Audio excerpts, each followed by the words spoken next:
Everybody loves the story of the player who walks onto a football team and goes on to receive a scholarship later in their career. It is one of the best things when it comes to collegiate sports. Greg McCrae took on the challenge of being a walk-on at UCF, and come next week, he will hopefully hear his name called at the 2021 NFL Draft. But who is Greg McCrae?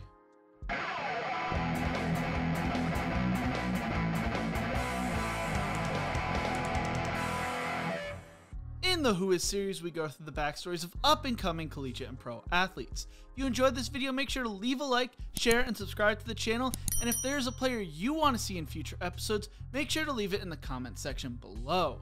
Greg McCrae grew up in Miramar, Florida, a town just outside Miami. In high school, McCrae put up solid numbers and played against good competition, but would be lost in the abundance of quality running backs in his area.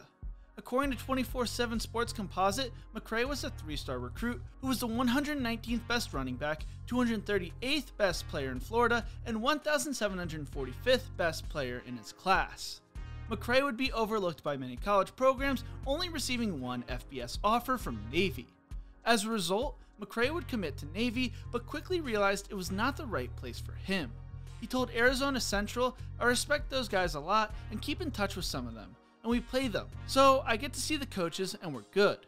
But I knew that wasn't the right place. McCrae also told UCF there were a lot of good people there. I wasn't sure if I was making the right decision to leave, and I wasn't sure what my options would be in the future, but I couldn't see myself making a career there. As a result, McCrae would leave Navy. After leaving Navy, McCrae knew he needed to find a new home and decided to reach out to then UCF assistant head coach Javon Dewitt, who left UCF for Nebraska with Scott Frost. Dewitt originally was recruiting McCrae to West Point back when he was in high school, so the two had an established relationship already. McCrae spoke on the situation saying, "When I realized he was here, I reached out to him and let him know I wanted to come here and play football. I told him I was willing to walk on, and we worked that out." When McCrae was transferring, he was looking for an up-and-coming program near home with good academics. UCF was coming off of a 6-7 season after going 0-12 the previous year and met all of his criterias. McCrae would walk on and enroll at UCF in January 2017. UCF was loaded at running back, and as a result, McCrae was buried on the depth chart. During his freshman year, he would see some playing time on offense, but was mainly a special teams player, recording 8 tackles throughout the season. Offensively, he recorded 25 carries for 148 yards and 2 touchdowns, while averaging 5.9 yards per carry. His best game of the season would come against ECU, where he would rush for 64 yards on 5 carries, averaging 12.8 yards per carry. UCF would finish the season 13-0, beating Auburn in the Peach Bowl 34-27 and declaring themselves the real national champions. McCrae told UCF, "I had a lot of fun coming in and winning like that. I didn't know what to expect, but I did not really expect that. That's rare in college football. To play them all, win them all, and be the only team in the nation to do that, that was special." Before the start of fall camp, McCrae would be awarded a scholarship from UCF.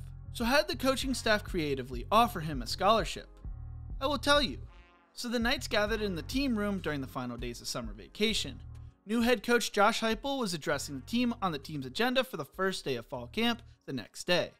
McCrae was sitting in the back of the room with many of the other lower profile players. Some officers from the UCF police department came walking into the room, with one of them asking, "Is there a Gregory McCrae here?"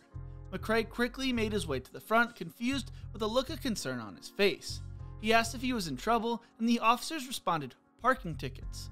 McCrae was extremely confused, but Coach Heupel couldn't keep a straight face any longer, exclaiming, "Will this scholarship cover those parking tickets?" with a grin coming across his face. Everyone started picking up on what was going on and started cheering and applauding for McCrae, who was now officially on scholarship. Going into the 2018 season, McCrae would prove that UCF made the right decision, offering him a scholarship. As a sophomore, he would take on a bigger role in the offense, becoming a feature back. That was not supposed to be the case, as Adrian Killens was expected to be the featured back that season. McCrae started the season rushing for 43 yards on 5 carries, while having 1 reception for 36 yards in a win over UConn. Slowly, McCrae's numbers increased, while he had about 5 to 7 carries per game. Then, against ECU, he would go off rushing for 99 yards and a touchdown on 5 carries, while also having 11 receiving yards. The following week against Temple, McCrae exploded for 188 rushing yards and a touchdown on 16 carries. A few weeks later against South Florida, he rushed for 181 yards and 3 touchdowns on 16 carries. He would then explode for 206 yards and a touchdown on 24 carries in the conference championship game against Memphis. Greg McCrae finished the season as UCF's leading rusher, recording 1,182 yards and 10 touchdowns on 133 carries, playing in all 13 of UCF's games, but not recording a single start. UCF finished the season 12-1, famously starting the legend of Joe Burrow in their bowl game loss to LSU. McCrae stayed modest after his amazing season, telling UCF, "I had good teammates, Taj McGowan, AK, and Otis Anderson. They carried a lot of the load too. It wasn't all me. Collectively, we are a good group." As a junior, McCrae played in 10 of UCF's games and made 6 starts. He played in a running back by committee situation, rushing for 529 yards and 7 touchdowns on 98 carries, averaging 5.4 yards per carry. He also added 9 receptions for 64 yards through the air. Pro Football Focus would name him an honorable mention all-conference, and McCrae looked to put up good numbers as a senior. During the crazy 2020 football season, Greg McCrae put up good numbers throughout the season, being a part of another running back by committee. He rushed for 162 rushing yards against Tulane, 107 yards against Houston, and 130 yards against South Florida. He led the team in rushing with 758 rushing yards on 149 carries and finished 22nd in the nation in rushing touchdowns with 10. He played in all 10 of UCF's games and made 5 starts as the Knights went 6-4. Some thought McCrae may take advantage of the extra year of eligibility, but instead he decided to enter his name into the NFL draft. He leaves UCF as the career record holder for yards per carry, while finishing 4th in program history for rushing touchdowns and yards.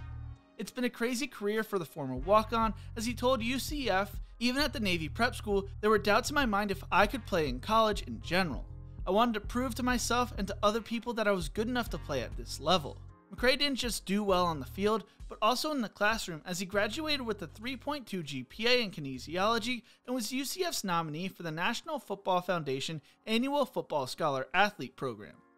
He had great things to say about one of his professors, saying, "I learned so much from Dr. Jeff Duke, one of my kinesiology professors who also happened to coach football at a local high school.